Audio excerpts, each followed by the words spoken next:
Assalamualaikum warahmatullahi wabarakatuh. Perkenalkan, nama saya Nur Hafifah, NIM 2024 10 10 20 09 dari kelas Data Menika. Di sini saya akan menjelaskan tentang modul 6 praktikum Data Mini tentang kamis dan clustering. Nah, untuk tugasnya sendiri itu adalah lakukan clustering pada dataset iris dengan langkah-langkah. Untuk yang pertama, normalisasikan dataset iris menggunakan normalisasi min-max. Lalu tampilkan scatter plot sebelum clustering. Lalu clusterlah dataset iris dengan nilai K2, 3, dan 4. Lalu menampilkan scatter plot setelah clustering. Lalu menganalisa perbandingan scatter plot sebelum clustering dan setelah clustering.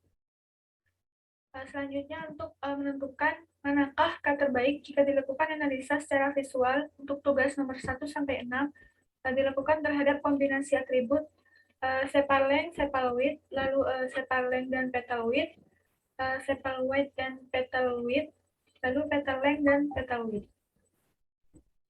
Nah, untuk selanjutnya kita from scalene.cluster untuk mengimport kamisnya, lalu mengimport library pandas, lalu dari scalene datasetnya kita import plot iris, lalu dari scalene preprocessingnya kita mengimport min-max scaler, dan untuk dari matplotlib kita mengimport pitplot SPLT, lalu kita mengimport matplotlib inline. Nah, matplotlib inline ini digunakan untuk menyimpan visualisasinya. Di sini kita sudah mendownload file iris CSV-nya. Lalu untuk yang pertama, kita membuat sebuah variabel dengan data iris sama dengan kita meload file iris CSV-nya.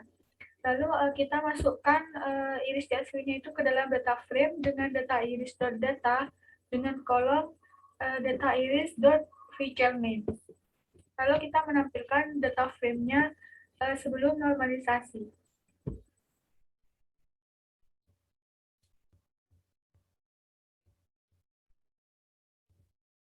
Tampilannya akan seperti ini. Terdapat 150 baris dan 4 kolom.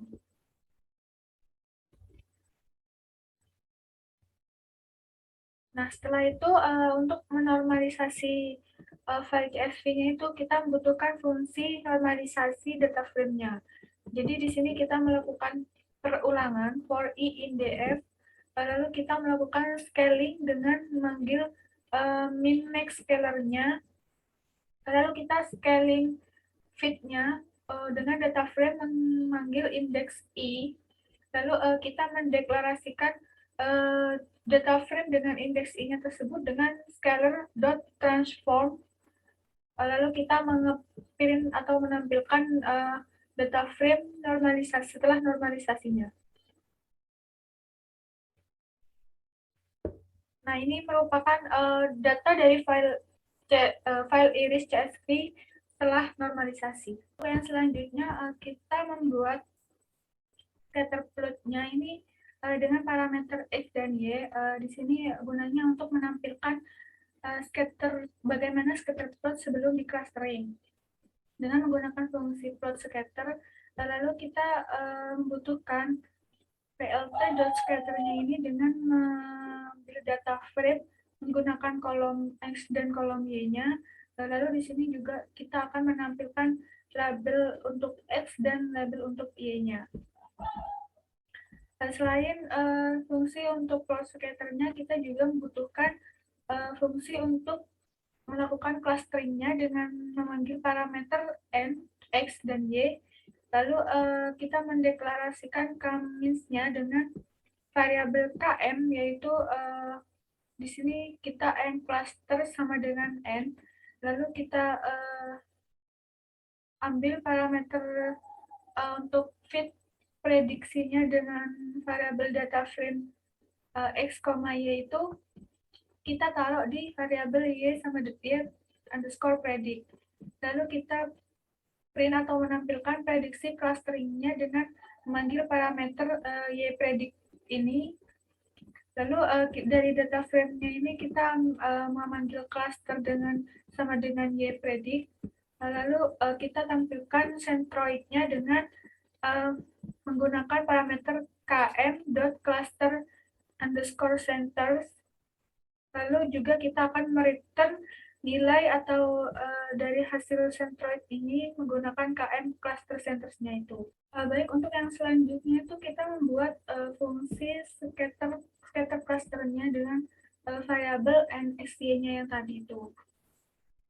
Selanjutnya di sini untuk variabel centroidnya itu sendiri kita memanggil data clusternya untuk hasil dari yang kita return di sini. Lalu selanjutnya kita mendefinisikan data clusternya itu dengan memanggil data frame, yaitu dengan data frame 0, yaitu dengan data frame df cluster 0, lalu df1 itu dengan df cluster 1, df2 dengan df cluster 2, dan df3 itu dengan df cluster 3.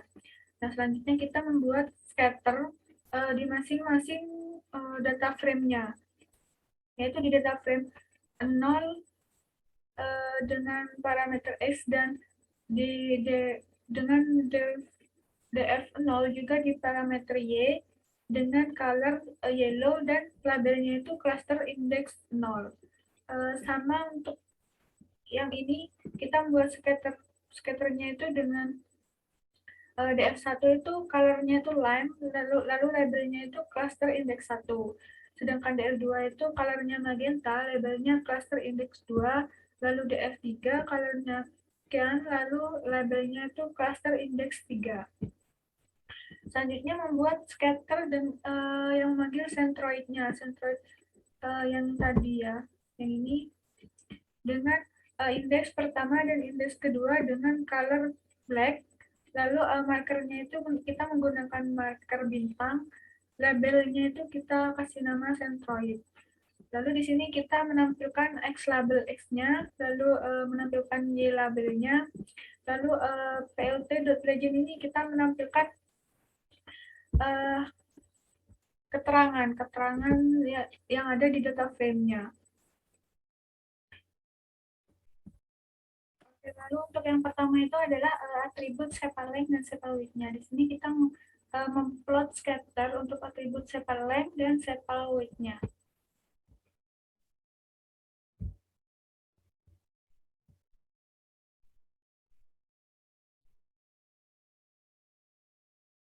Nah, tampilannya akan seperti ini. Ini tampilan dari sepal length dan sepal width-nya yang diplot sebelum dilakukan clustering. Untuk yang selanjutnya, kita men-scatter cluster sepal length dan sepal width-nya itu dengan K2, menggunakan K2. Nah, di sini hasil prediksi clusteringnya itu 0 dan 1, di mana terdapat dua data, lalu centroidnya itu dengan matriks 2 kali 2. Untuk tampilan dari scatter cluster untuk yang K2-nya itu seperti ini.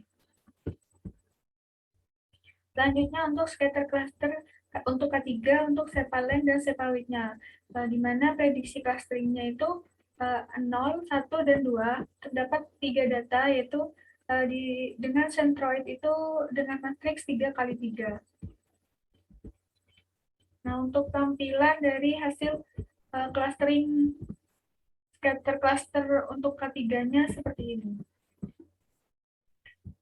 Untuk yang selanjutnya sama, untuk yang scatter cluster untuk K4, untuk sepal length dan sepal width-nya itu hasil prediksi clusteringnya itu terdapat 0, 1, 2, dan 3. Dengan centroid itu matriks 4 kali 4. Lalu untuk tampilan scatter plot-nya seperti ini. Untuk atribut sepal length dan petal width-nya, kita melakukan plot scatter di sini sebelum di clustering, tampilannya seperti ini untuk atribut sepal length dan petal width-nya. Selanjutnya kita scatter clusternya untuk yang K2. Di sini prediksi clusteringnya itu 0 dan 1, di mana centroidnya itu matriks 2 kali 2. Nah, untuk tampilannya seperti ini. Selanjutnya untuk yang scatter cluster untuk yang K3, atribut sepal length dan petal width-nya. Prediksi clusteringnya itu 0, 1, dan 2. Nah, centroid-nya itu menggunakan matriks 3 kali 3. Untuk tampilannya seperti ini. Nah, selanjutnya sama untuk yang scatter cluster untuk yang keempat, itu prediksi clusteringnya itu 0, 1, 2, dan 3. Sedangkan centroidnya sendiri itu menggunakan matriks 4 kali 4 dan tampilan untuk scatter plot-nya setelah clustering itu seperti ini. Oke, yang selanjutnya untuk atribut sepal width dan petal width. Nah, kita memplot scatternya itu sebelum di clustering, tampilannya akan seperti ini. Lalu untuk kita scatter cluster untuk yang kedua, sama prediksi clusteringnya itu 0 dan 1.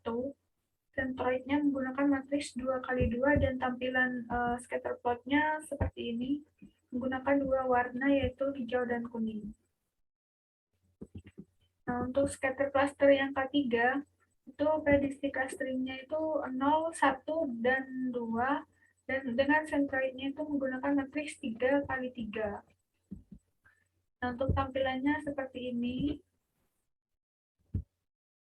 Sama untuk yang scatter cluster 4, untuk atribut sepal width dan petal width, prediksi clusteringnya itu 0, 1, 2, dan 3. Centroidnya itu matriks 4 kali 4. Nah, untuk tampilannya seperti ini. Lalu kita menghitung untuk variabel, maksud saya untuk atribut petal length dan petal width-nya. Kita memplot scatter untuk petal length dan petal width-nya, di mana kita plot scatternya ini sebelum di clustering. Jadi tampilannya seperti ini. Untuk sama seperti sebelumnya, untuk yang scatter cluster untuk K2, atribut petal length dan petal width-nya itu prediksi clusteringnya 0 dan 1 dengan centroid matriks 2 kali 2, tampilannya yellow. Dan untuk yang scatter cluster K3, prediksi clusteringnya itu 0, 0, 1, dan 2. Centroidnya itu matriks 3 kali 3. Dengan penampilan gambar scatter plotnya itu seperti ini.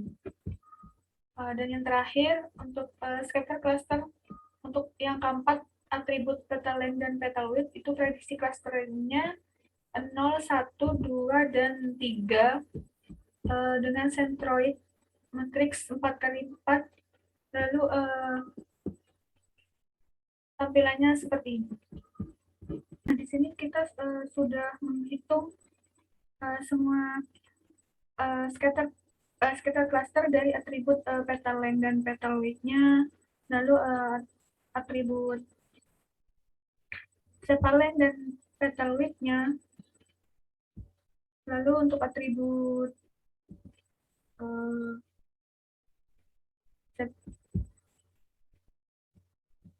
sepal length dan sepal width, lalu untuk atribut ini nah ya.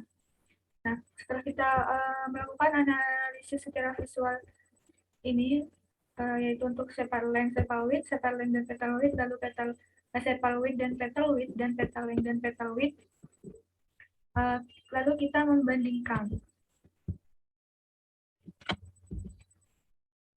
Nah, misalnya kita membandingkan scatter plot sebelum clustering dan setelah clustering. Nah, jadi di sini dapat kita bandingkan. Nah, untuk yang scatter cluster untuk yang kedua, ini centroidnya itu terlalu berjauhan. Nah, sedangkan untuk yang scatter cluster untuk yang ketiga, itu centroidnya itu sudah pas itu, tidak berjauhan dan tidak terlalu dekat. Jadi untuk posisinya sudah pas. Nah, untuk scatter cluster untuk yang keempatnya itu sendiri, posisi centroid itu terlalu berdekatan. Nah, ini posisi centroid terlalu berdekatan sampai bisa terjadi penumpukan atau tumpang tindih gitu. Sama untuk atribut yang cephaleng dan petaloidnya. Untuk yang kedua itu posisi sentroid itu terlalu berjauhan, dan untuk yang ketiga itu posisi sentroidnya itu sudah pas, tidak terlalu dekat dan tidak terlalu jauh. Sedangkan untuk yang keempat itu posisi sentroid itu terlalu berdekatan. Jadi dari analisis perbandingan scatter plot ini kita sudah bisa mendapatkan nilai dari K 2 atau 3, 4 itu yang paling baik itu yang mana? Ya, terbaik jika dilakukan, tentukan manakah K terbaik jika dilakukan analisa secara visual. Jadi untuk nilai K yang terbaik itu ada di K3. Oke, untuk mungkin ini yang bisa saya sampaikan, kurang lebihnya saya mohon maaf. Terima kasih. Wassalamualaikum warahmatullahi wabarakatuh.